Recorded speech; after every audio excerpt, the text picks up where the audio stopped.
கர்த்தருடைய பரிசுத்தமான இரத்தத்தையும் சரீரத்தையும் பானம் பண்ணக்கூடிய நாள் இன்னைக்கு இல்லையா? எத்தனை பேர் இதுல பங்கு கொள்வதற்கு ஆயத்தத்தோட வந்திருக்கிறீங்க? சோதரம். கர்த்தர்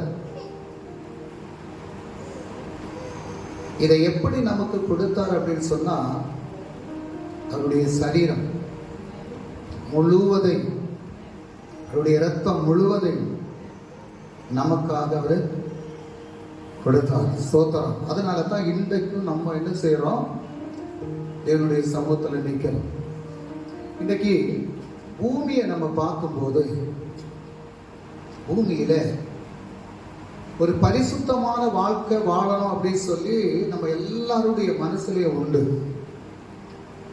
ஆனா அந்த பரிசுத்தமான வாழ்க்கை வாழ்றதுக்கு நம்மளை அனுமதிக்காதபடி நம்மை பின்னோக்கி வலிக்கக்கூடிய ஒரு சக்தி நமக்கு ஒவ்வொருவருக்குள்ளாலே உண்டு. சோத்திரம். அதுதான் இந்த உலகத்தினுடைய அதிபதியா இருக்கக்கூடிய பிசாசானவனுடைய சக்தி.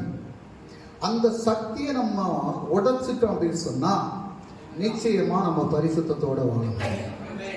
இன்னைக்கு எல்லாருக்கும் அது ஒரு சேலஞ்சா தான் இருக்குது. சோத்திரம். ஏன்னா இன்னைக்கு அந்த எந்த இடத்துல நம்ம பார்த்தாலும் பாவம் தான். அதை பார்க்கும்போது அந்த அவங்க செய்யக்கூடிய காரியத்தை நம்ம பார்க்கும்போது நம்முடைய மனசும் அதுல ஆழ்ந்து போகுது. சோத்திரம். அல்லேலூயா.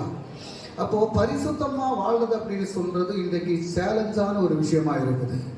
அப்போ தெய்வ பயத்தோடு தெய்வ பக்தியோடு வாழ்ந்தா மட்டும்தான் தேவனுடைய ராஜ்யத்துக்குள்ளால பிரவேசிக்க முடியும். இப்ப இந்த பூமியில நம்ம எப்படி வேணலாம் வாழலாம், நமக்கு எல்லா ஆசீர்வாதங்களும் நமக்கு கிடைக்கும், எல்லா நன்மையும் கிடைக்கும். ஆனா பரலோகத்துல நம்ம போனோம் அப்படின்னு சொன்னா கர்த்தர் சொல்லக்கூடிய அந்த வார்த்தையின்படி நம்ம நடப்பதற்கு நம்ம ஆயத்தப்படுத்தணும். இப்ப முதலாவது இந்த பரிசுத்தமான வாழ்க்கை எப்படி நம்ம வாழ முடியும் அப்படின்றத நம்ம தெரிந்து கொள்ளணும். ஸ்தோத்திரம். எப்படி நம்ம பரிசுத்தமா வாழ முடியும் பாருங்க. முதலாவது இயேசு கிறிஸ்துவினுடைய இரத்தத்தால் மட்டும்தான் நம்ம பரிசுத்தமா வாழ முடியும். எந்த ஒரு மனிதனுடைய எந்த ஒரு மிருகத்தினுடைய இரத்தத்தை கொண்டு நம்மளை பரிசுத்தப்படுத்த முடியாது. எந்த ஒரு டாக்டருடைய மருந்து கொண்டு நம்ம பரிசுத்தப்படுத்த முடியாது. எந்த ஒரு வைத்தியனுடைய மருந்தை கொண்டு நம்முடைய சரீரத்தில் இருக்கக்கூடிய பாவங்களை கழுக முடியாது. எந்த விலை உயர்ந்த சென்று நம்ம போட்டாலும் அது நம்முடைய பாவங்களை என்ன செய்யாது? கழுகாது. எந்த விலை உயர்ந்த சோப்பு வாங்கி நம்ம போட்டு குளிச்சாலும் மேலே இருக்கக்கூடிய அழுக்கு தான் போகுமே தவிர நம்முடைய சரீரத்துல பட்டிருக்கக்கூடிய அந்த கரை போகாது. அது போகணும் அப்படின்னு சொன்னா அதற்காக சிந்தப்பட்ட ஒரு பரிசுத்தமான சரீரத்தை ஒப்பு கொடுத்த இயேசு கிறிஸ்துவினுடைய இரத்தத்தால மட்டும்தான் நம்மை பரிசுத்தப்படுத்த முடியும். அல்லேலூயா. அதுதான் இன்றைக்கு நிறைய பேருடைய வாழ்க்கையில சேலஞ்சா இருக்கக்கூடியது. காரணம் இன்னைக்கு உலகம் முழுவதும் ஒரு கைக்குள்ளாக இருக்கிறது. அல்லேலூயா. உலகத்தில் இருக்கக்கூடிய அத்தனை காரியங்கள் ஒரு கைக்குள்ளாக இருக்கிறது. அதனால நம்ம ஒவ்வொருவரும் இந்த பூமியில வாழும் போது நாம் பரிசுத்தமா வாழணும் அப்படின்னு சொல்லி நம்ம தாகத்தோடு ஆவலோடு நம்ம எதிர்பார்த்து தேவனுடைய சமூகத்துல நம்ம ஜெபிக்கும் போது கூட சில நேரத்துல நம்முடைய எண்ணங்கள் நம்முடைய சிந்தைகள் எல்லாம் அதிலே விலகி போகிறது. ஹல்லேலூயா. ஆனால் ஒரே ஒரு காரியம் மட்டும் நடைபெறும். என்ன நடைபெறும் அப்படின்னு சொன்னா கர்த்தருடைய இரத்தம் நம்ம மேல தெளிக்கப்பட்டால், அவருடைய இரத்தத்தால் கழுகப்பட்டால் நாம் பரிசுத்தத்தோடு வாழ்வதற்கு அந்த இரத்தம் நமக்கு உதவி செய்யும். நமக்கு வாசிக்கலாம் ஒரு வசனத்தை. எபிரேயருக்கு எழுதின நிருபம் அதனுடைய 13வது அதிகாரம் 12வது வசனத்தை வாசிக்கலாம். எபிரேயர் 13:12. எபிரேயர் 13:12. அந்தபடியே இயேசுவும் தம்முடைய சொந்த இரத்தத்தினாலே ஜனத்தை பரிசுத்தம் செய்யும்படியாக நகர வாசலுக்கு புறம்பே பாடுபட்டார். அல்லேலூயா. அப்போ இந்த பூமியில ஒவ்வொரு மனுஷனுடைய பாவங்களுக்காகவும் சோத்திரம், ஒவ்வொரு மனுஷனுடைய இந்த பாவ சரீரம் பரிசுத்தமாக்கப்படுவதற்கு ஒரு பரிசுத்தமுள்ள ஆட்டுக்குட்டி ஆனவர் அடிக்கப்பட்டார். அல்லேலூயா. மிகவும் பரிசுத்தமானவர். அவரை போல பரிசுத்தம் உள்ள ஒரு தெய்வம் இந்த பூமியில யாரும் இல்லை, எந்த மனுஷனும் இல்லை. ஆமென், ஸ்தோத்திரம். நிறைய பாவ பரிகாரங்களுக்காக பல காரியங்களை அவங்க செய்யறாங்க, எல்லாரும் செய்யறாங்க. ஏன்னா எல்லாருக்குமே தெரியும் நான் ஒரு பாவி அப்படின்னு சொல்லி. அந்த பாவத்தை கழுவுவதற்காக அந்தந்த நேரங்களிலே சிலர் கோழியை வெட்டி கொடுத்து ஆமென் அந்த இரத்தத்தினால நான் பரிசுத்தம் அடைவேன் அப்படின்னு சொல்லி விரும்புறாங்க. சிலவங்க ஆடு மாடுகளை வெட்டி கொடுத்து அந்த இரத்தத்தினால நான் சுத்தம் அடைவேன்னு சிலவங்க சொல்றாங்க. சிலவங்க பன்னியை வெட்டி கொடுத்து அந்த இரத்தத்தினால நான் சுத்தமாவேன்னு நினைக்கிறாங்க. சோத்திரம். எந்த மிருகத்தினுடைய இரத்தமும் அவன் நம்மை பரிசுத்தப்படுத்தாது. நம்மை பரிசுத்தப்படுத்தக்கூடிய இரத்தம் குற்றமில்லாத ஒரு ஆட்டுக்குட்டியானுடைய இரத்தம் மட்டும்தான் நம்மை பரிசுத்தப்படுத்த முடியும். அந்த இரத்தத்தை அவன் சோத்திரம் அது எப்பொழுது அவர் சிந்தினார் என்றால் அவர் பரிசுத்தத்தோடு இருக்கும் போது எந்த பாவமும் செய்யாதபடி அவன் எந்த விதமான அக்கிரமும் செய்யாதபடி அவர் பரிசுத்தமாக வாழ்ந்து அவன் நகர வாசலுக்கு பின்பாக அவன் சோத்திரம் அவர் பாடுபட்டார் என்று எழுதப்பட்டிருக்கிறது. இந்த கருமையான தெய்வ ஜனமே, இன்று நம்மை பரிசுத்தப்படுத்தக்கூடிய ஒரே ஒரு இரத்தம் உண்டென்றால் அது இயேசு கிறிஸ்துவினுடைய இரத்தம் மட்டும்தான். ஆமென், அல்லேலூயா. ஒரு முறை நீங்க சிந்தித்து பார்க்கணும். வாசிங்க, நீங்க 53வது ஏசாயா தீர்க்கதரிசன புத்தகம் 53வது அதிகாரம் அதனுடைய 3 முதல் 6 வரை உள்ள வசனத்தை நீங்க வாசிக்கும் போது அங்க இயேசு எப்படி பாடுபட்டார் என்பதை குறித்து அங்க எழுதப்பட்டிருக்கிறது. ஏசாயா தீர்க்கதரிசன புத்தகம் 53வது அதிகாரம் 3 முதல் 6 வரை உள்ள வசனம். அவர் அசட்டை பண்ணப்பட்டவரும் மனுஷரால் புறக்கணிக்கப்பட்டவரும். ஆமென், ஸ்தோத்திரம். அவர் அசட்டை பண்ணப்பட்டவரும் மனுஷரால் புறக்கணிக்கப்பட்டவரும் துக்கம் நிறைந்தவரும் பாடு அனுபவித்தவருமா இருந்தார். பாருங்க எப்படி இருந்தாரா? பாடு அனுபவித்தவருமா இருந்தார். அவரை விட்டு நம்முடைய முகங்களை மறைத்துக் கொண்டோம். அவர் அசட்டை பண்ணப்பட்டிருந்தால் அவரை எண்ணாமற் போனோம். அல்லேலூயா. பாருங்க, அவர் துக்கம் நிறைந்தவராய் இருந்தார். ஸ்தோத்திரம். அவர் பிதாவினுடைய சித்தத்தின்படி தன்னை ஒப்பு கொடுப்பதற்காக இந்த பூமியிலே வந்தாலும் கடைசி நேரத்தில் ஸ்தோத்திரம் ஒரு மனுஷனுடைய சரீரம் முழுவதும் கீறி பறித்து ஆமென் அந்த மனுஷனை கொலை செய்வதற்காக கொண்டு போகும்போது அவர் துக்கம் நிறைந்தவராக காணப்பட்டார் என்று வசனம் சொல்கிறது. பாருங்க, அந்த துக்கம் நிறைந்த நேரத்தில் நம்முடைய முகத்தை அவரை விட்டு மறைத்து விட்டோம் என்று வசனம் சொல்கிறது. அல்லேலூயா.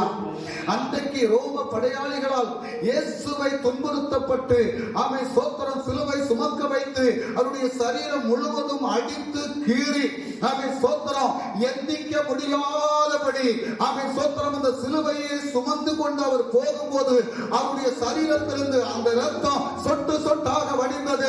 அந்த இரத்த துளிகள் ஒவ்வொன்றும் ஆமென் என்னுடைய பாவத்திற்காக என்னுடைய அக்கிரமத்திற்காக என்பதை நாம் மறந்துவிட்டு அவரை நாம் குற்றப்படுத்தி அவர் துக்கம் நிறைந்தவராக போகும்போது நம்முடைய கண்களை மறைத்துக் கொண்டோம் என்று வேதவசனம் சொல்கிறது. அந்த ரோம படையாளிகள் இதை செய்யும் போது அங்கு இருந்த அத்தனை ஜனங்களும் தன்னுடைய கண்களை மறைத்துக் கொண்டார்கள் என்று சொல்கிறது. அல்லேலூயா. இன்றைக்கும் அதைத்தான் நாம் செய்து கொண்டிருக்கிறோம்.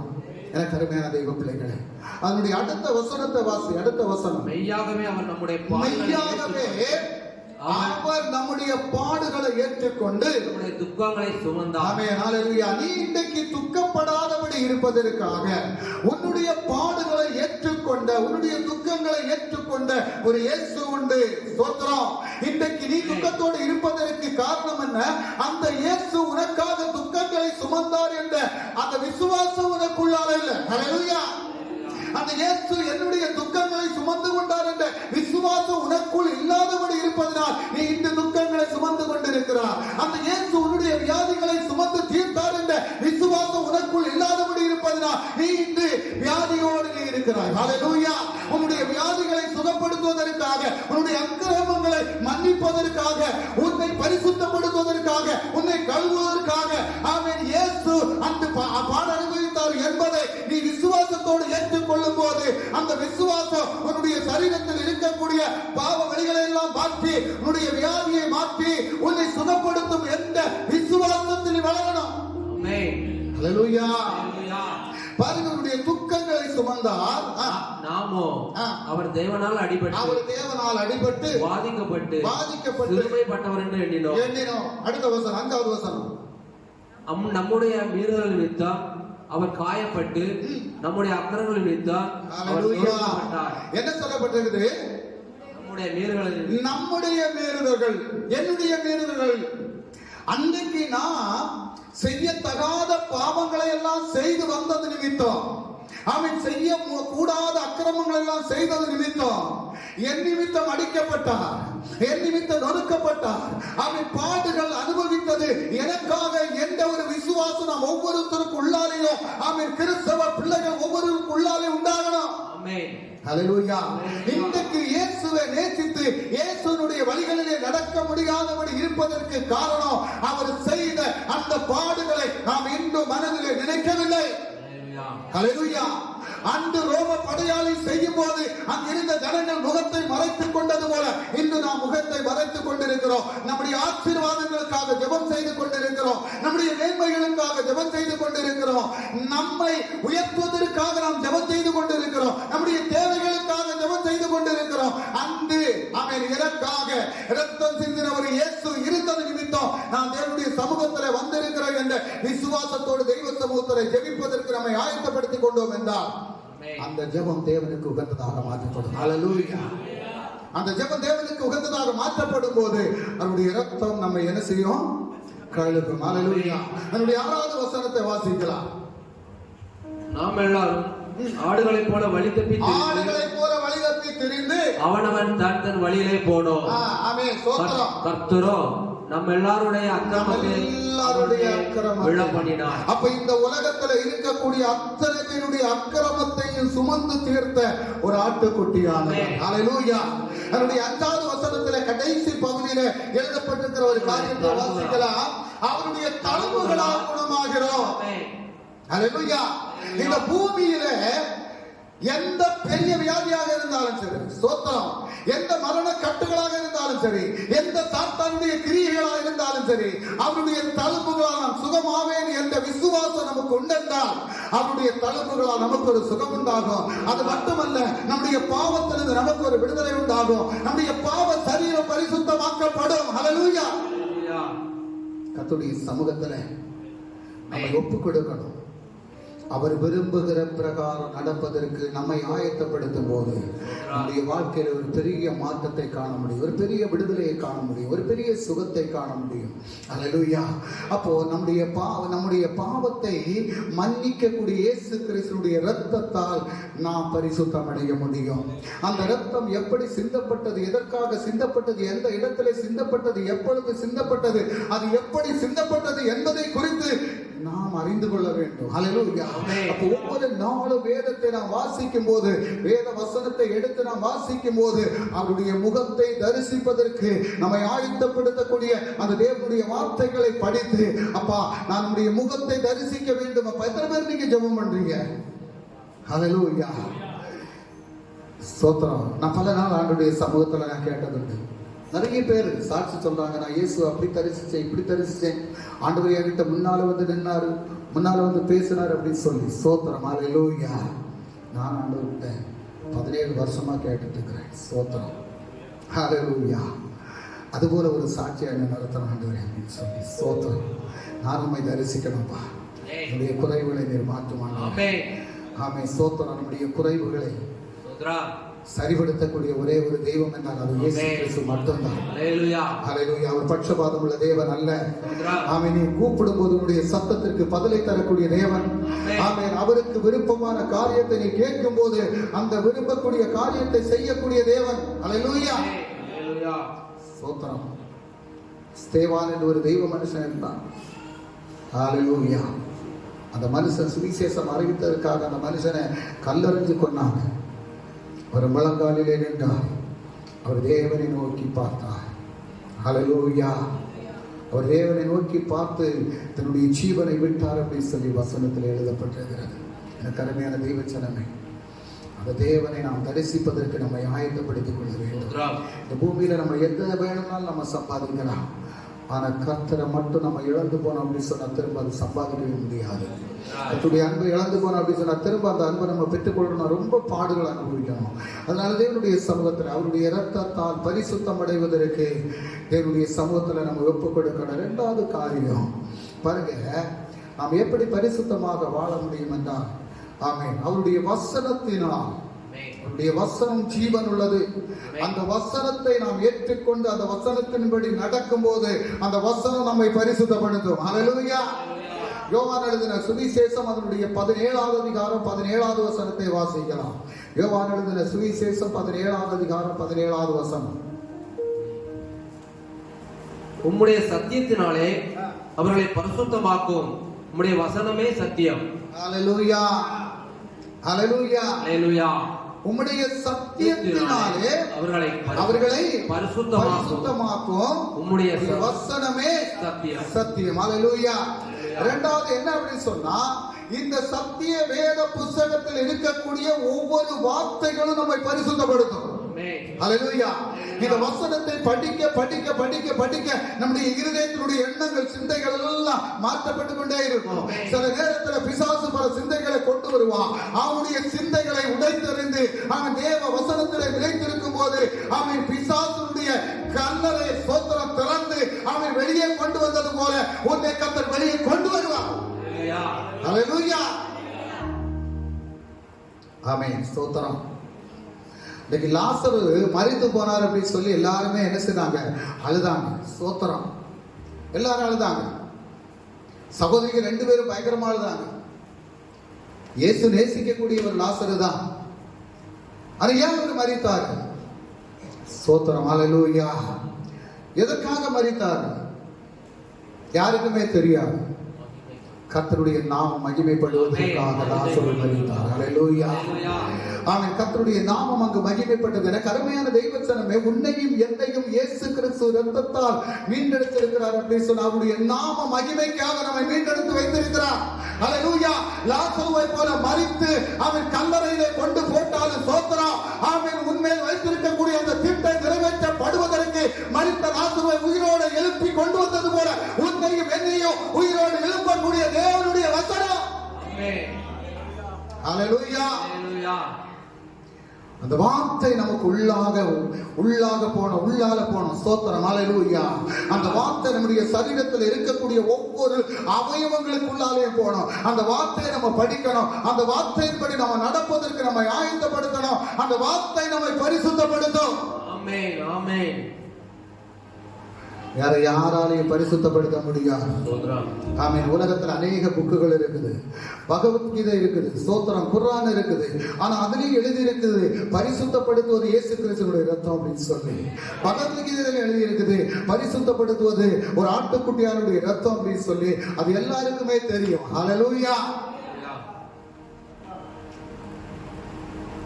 ஆனா மற்ற புக்குகளை நீங்க படிக்கிறத விடவும் வேத வசனத்தை நீங்க படிக்கும் போது இது பரிசுத்த ஆவியானவர் எழுதி நம்முடைய கரங்களில் தந்திருக்கிறார்.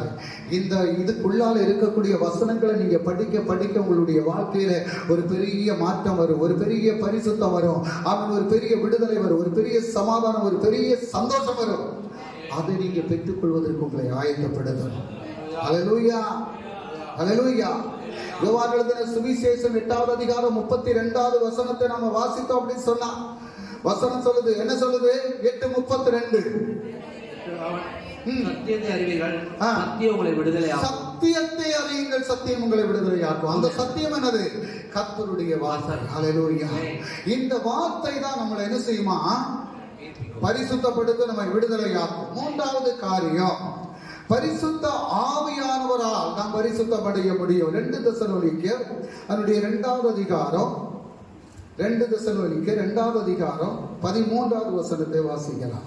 கர்த்தருக்கு பிரியமான சகோதரரே, நீங்கள் ஆவியினாலே பரிசுத்தமாக்கப்படுகிறதினாலும் சத்தியத்தை விசுவாசிக்கிறதினாலும் இரட்சிப்படையும்படிக்கு ஆதி முதல் தேவன் உங்களை தெரிந்து கொண்டபடியினாலே நாங்கள் உங்களை குறித்து எப்பொழுதும் தேவனை ஸ்தோத்திரிக்க கடனாளிகளாய் இருக்கிறோம். ஹல்லேலூயா. கர்த்தருக்கு பிரியமான சகோதரர்களே, நீங்கள் ஆவியினாலே பரிசுத்தமாக்கப்படணும். ஹல்லேலூயா. பரிசுத்த ஆவியானவருடைய வல்லமையினால் நாம் பரிசுத்தம் அடையணும். ஹalleluya. அந்த ஆவியின் வல்லமையினால் பரிசுத்தம் அடைய வேண்டும் என்றால் தேவனுடைய சமூகத்தில் இருக்கணும். அவருடைய பாதங்களை பற்றி பிடித்துக் கொண்டு நம்ம ஜெபிப்பதற்கு தேவனுடைய சமூகத்தில் இருக்கணும். அந்த பரிசுத்த ஆவியானவர் நம்மை பொழிந்தருளும் போது அந்த பரிசுத்த ஆவியானவரால் நாம் பரிசுத்தப்படைய முடியும். ஆமென். ஹalleluya. ஹalleluya. வேற யாராலையும் நம்மளை பரிசுத்தப்படுத்த முடியாது. ஸ்தோத்திரம். ஆமென். ஸ்தோத்திரம். 1 கொரிந்தியர் 6வது அதிகாரம் அதனுடைய 9, 10, 11 வசனத்தை வாசிக்கலாம். 1 கொரிந்தியர் 6வது அதிகாரம் 1 கொரிந்தியர் 6வது அதிகாரம் 9, 10, 11 வசனம். அநியாயக்காரர் தேவனுடைய ராஜ்யத்தை சோதரிப்பதில்லை என்று அறியீர்களா? வஞ்சிக்கப்படாதிருங்கள். வேசி மார்க்கக்காரரும் விக்கிரகாராதனைக்காரரும் விபச்சாரக்காரரும் சுய புணர்ச்சிக்காரரும் ஆண் புணர்ச்சிக்காரரும் திருடரும் பொருளாசைக்காரரும் வெறியரும் உதாசீனரும் கொள்ளைக்காரரும் தேவனுடைய ராஜ்யத்தை சுதந்திரிப்பதில்லை. உங்களில் சிலர் இப்படிப்பட்டவர்களாய் இருந்தீர்கள். ஆயினும் கர்த்தராகிய இயேசுவின் நாமத்தினாலும் நமது தேவனுடைய ஆவியினாலும் கழுவப்பட்டீர்கள். ஹalleluya. என்னதான் கழுவப்பட்டிருக்குது? அவருடைய நாமத்தினாலும் ஆவியினாலும் கழுவப்பட்டீர்கள், பரிசுத்தமாக்கப்பட்டீர்கள், நீதிமான்களாக்கப்பட்டீர்கள். ஹalleluya. ஹalleluya. நம்ம எல்லாருமே அவருடைய ஆவியினாலும் இரத்தத்தாலும் கழுவப்பட்டிருக்கிறோம். ஆமென். ஸ்தோத்திரம். அதனாலதான் தேவனுடைய சமூகத்துல நம்ம நிக்கிறோம். ஹalleluya. ஆமென். அடுத்த ஒரு வசனத்தை நமக்கு வாசிக்கலாம். ஆமென். ஸ்தோத்திரம். விசுவாசத்தால் நாம் பரிசுத்தமாக்கப்பட முடியும். பாருங்க, அப்போஸ்தலர் பிரவர்த்தி 15வது அதிகாரம் 9வது வசனத்தை வாசிக்கலாம். அப்போஸ்தலர் பிரவர்த்தி 15வது அதிகாரம் 9வது வசனம். விசுவாசத்தினாலே அவர்கள் இருதயங்களை அவர் சுத்தமாக்கி. அப்ப இருதயம் சுத்தமாக்கப்படணும்னா எதை விசுவசிக்கணும்? இயேசு கிறிஸ்துவினுடைய இரத்தத்துல விசுவாசம் வேணும். அவருடைய வார்த்தையில விசுவாசம் வேணும். ஸ்தோத்திரம். ஆவியில விசுவாசம் வேணும். ஸ்தோத்திரம். இந்த விசுவாசம் இல்லாதபடி இந்த இருதயம் சுத்தப்படுத்தப்பட முடியாது. ஏன்னா நம்முடைய இருதயத்துல தான் எல்லாமே இருக்குது. என்ன இருக்குது?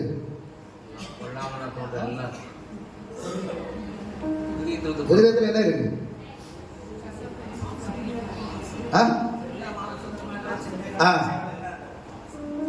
இந்த கசப்பு, வைராக்கியம், வெறுப்பு இதெல்லாம் எங்க இருந்து வருது?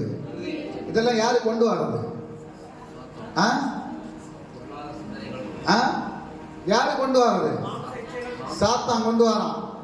மாம்சம் கொண்டு வருது. சோத்திரம். இந்த மாம்சத்தை நம்ம தேவனுடைய சமூகத்தில் ஒப்பு கொடுக்கணும். சாத்தான் கொண்டு வருவான். சோத்திரம். ஹalleluya.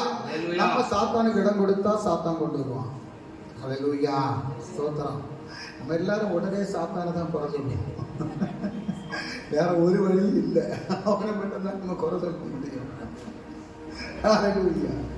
பாருங்க, விசுவாசத்தினாலே அவர்கள் இருதயங்களை அவர் சுத்தமாக்கி என்ன செய்யப்பட்டிருக்குது?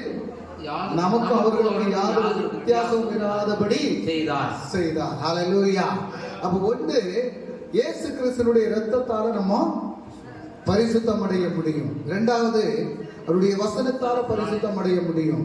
மூணாவது, ஆவியினாலே பரிசுத்தம் அடைய முடியும். நாலாவது, விசுவாசத்தினாலே பரிசுத்தம் அடைய முடியும். இந்த 4 காரியங்களும் ஒரு மனுஷனுடைய வாழ்க்கையில இருந்து அப்படின்னு சொன்னா நம்ம பரிசுத்தமான வாழ்க்கை வாழ்வதற்கு கர்த்தர் நமக்கு கிருபை செய்வார், உதவி செய்வார். இனி பரிசுத்தமா இருப்பதனால நமக்கு என்ன பலன் கிடைக்கும்? எபிரேயருக்கு எழுதின நிருபம் 12வது அதிகாரம் 14வது வசனத்தை படிங்க. யாவரோடும் சமாதானமாய் இருக்கவும் பரிசுத்தம் உள்ளவர்களாய் இருக்கவும் நாடுங்கள். பரிசுத்தம் இல்லாமல் ஒருவனும் கர்த்தரை தரிசிப்பதில்லையே. அப்போ இயேசுவை தரிசிக்கணும்னு நம்ம விரும்புறோம். ஆனா இயேசுவை தரிசிக்கணும் அப்படின்னு சொன்னா ഏറ്റവും பிரதானப்பட்ட ஒரு காரியம் எல்லாருக்கிட்டையும் சமாதானம் இருக்கணும். ஸ்தோத்திரம். ஹல்லேலூயா.